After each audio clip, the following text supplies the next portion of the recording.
श्री राजेश रंजन जी। अध्यक्ष जी, सभापति महोदय बहुत बहुत धन्यवाद। मैं पहले कुछ वर्ल्ड इनक्वालिटी डेटाबेस का ताज़ा रिसर्च के मुताबिक भारत में असमानता अपने 100 साल शिखर से ऊपर पहुंच चुका है।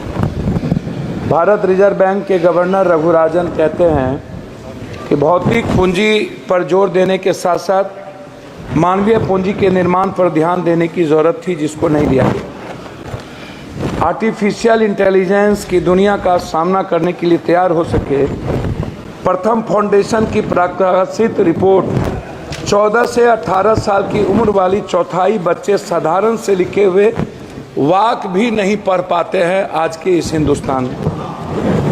कोविड-19 की जगह के बाद स्वास्थ्य और एजुकेशन पर सबसे ज़्यादा यदि किसी को झटका लगा तो वो बच्चों को लगा है।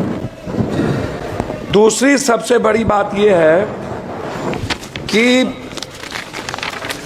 जो रिपोर्ट आई हुई है उसमें बहुत क्लियर है, यूपीए 2 से पीछे रह गए क्या, बट जीडीपी के हिस्से के रूप में लगभग 6% का घाटा, और उसके बाद मेक इन इंडिया में विफल होने के कारण राज्य के नेतृत्व वाले विकास मॉडल के बजाय सार्वजनिक निजी भागीदारी पीपी मॉडल पर जो निर्भर हुआ, नतीजा हुआ कि आज की स्थिति में लगभग शेयरों को भी आप देखिए, आरंभिक सार्वजनिक पेशकश 21,000 करोड़ रुपया थी, उनका जब आप निजी क्षेत्र में बिक्री या मोनेटाइजेशन शामिल करने के अनुमानित आंकड़ा देखिएगा तो 6 लाख करोड़ रुपया था।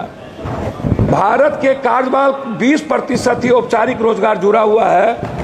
अंतर्राष्ट्रीय श्रम संगठन के ताजा आंकड़ों के मुताबिक लगभग 2000 में जहां देश में बेरोजगार में पढ़े लिखे नौजवानों की तादाद 54.2% थी, वो 2022 में बढ़कर 65.7% हो गई। उस तरह दुनिया के कारखानों में तब्दील करने की जो मेक इन इंडिया की सबसे बड़ी बात थी, जिसमें 25 अरब डॉलर मोबाइल इलेक्ट्रॉनिक्स वाली कंपनियों को दिया गया भारत सरकार के द्वारा युवाओं को आगे बढ़ाने के लिए, जिसमें 1.3% भी, ये आंकड़ा मेरा नहीं है, ये आंकड़ा भारत सरकार का है, वो स्थिति इसमें पैदा हो गई कि हमने यूथ को आगे नहीं बढ़ा पाया। लगभग 40% श्रमिक किसी क्षेत्र में काम करते हैं और केवल 20% ही विनिर्माण नौकरियां या आईटी जैसी व्यावसायिक सेवा में काम करता है। ये जो मजदूर है 40%, 10 साल के अंदर इस पर कोई काम वर्तमान सरकार ने नहीं किया।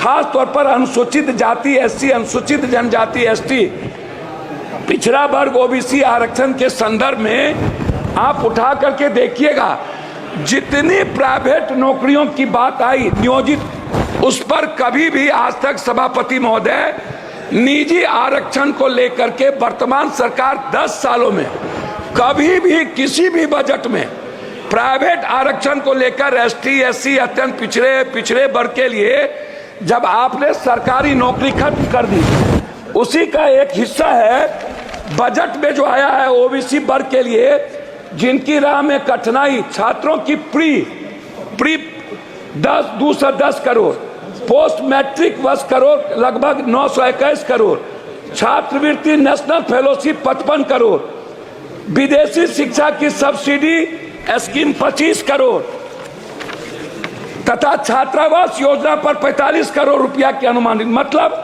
2024 के बजट अनुमान के पिछड़े वर्ग के छात्रों और अनुसूचित जनजाति की उच्च शिक्षा विकास के लिए योजना सरकार में बहुत कम घटा दिया एसटी एससी का और ओबीसी का। एक तरफ आप अत्यंत पिछड़ा ओबीसी एसटी एससी के आरक्षण को खत्म कर रहे हैं, एक तरफ उनकी इकोनॉमी को खत्म कर रहे हैं। विदेश जो एसटी एससी ओबीसी के बच्चे जा रहे थे उसके लगभग पैसे आपने 3 हिस्सा कम कर दिया।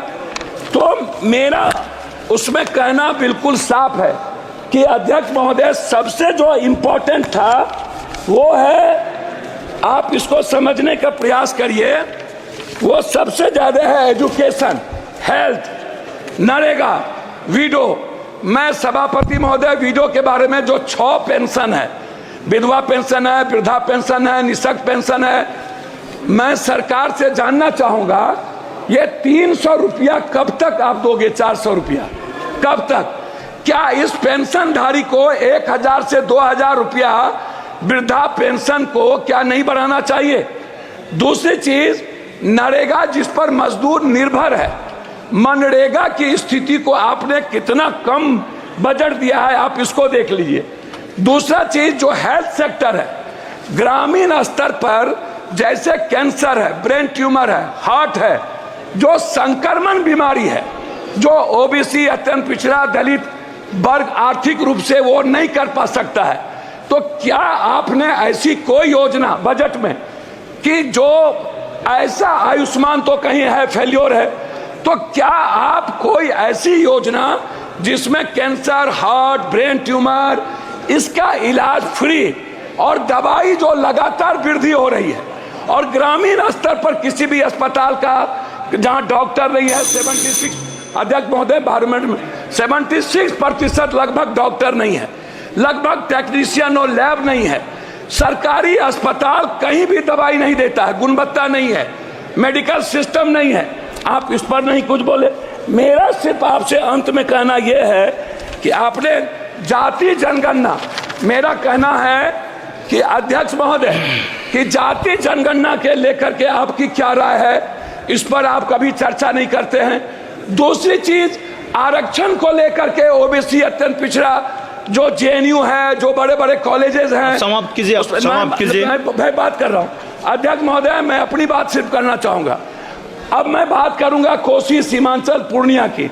मेरा रिक्वेस्ट आपसे यह है कि पूर्णिया में IIT और IIM का हब, सीमांचल पूर्णिया में केंद्रीय विश्वविद्यालय, अखिल भारतीय आयुर्वेदिक संस्थान सहरसा में, आप लगभग समाप्ति कर रहा हूं अपनी बात करके, कोर्ट स्टेशन और पूर्णिया जंक्शन में वाशिंग पीठ, लगभग कोसी नदी पर हाई डैम, पूर्णिया बिहार को उप राजधानी, दूसरा उच्च न्यायालय बेंच की अभिलाष कर रहा हूं, मक्का और मखान। मैं आपसे आग्रह करूंगा सौमित्र खान जी, सभापति प्लीज कंक्लूड, प्लीज।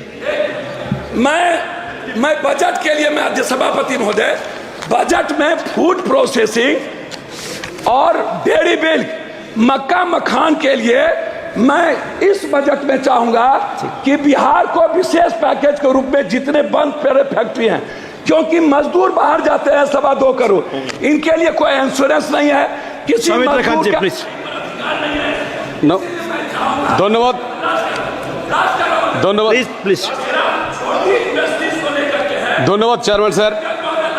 आज पहले कारगिल जय दिवस है। आज हमारा देश का प्रधानमंत्री जी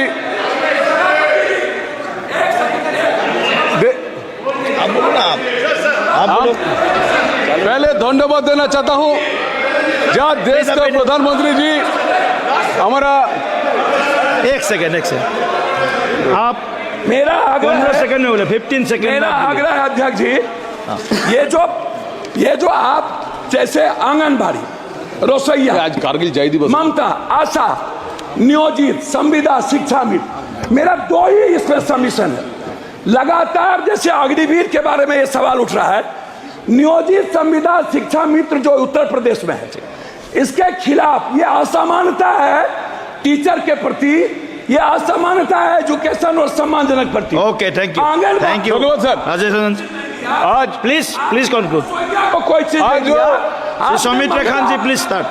सर धन्यवाद, प्लीज से नमन करता हूं।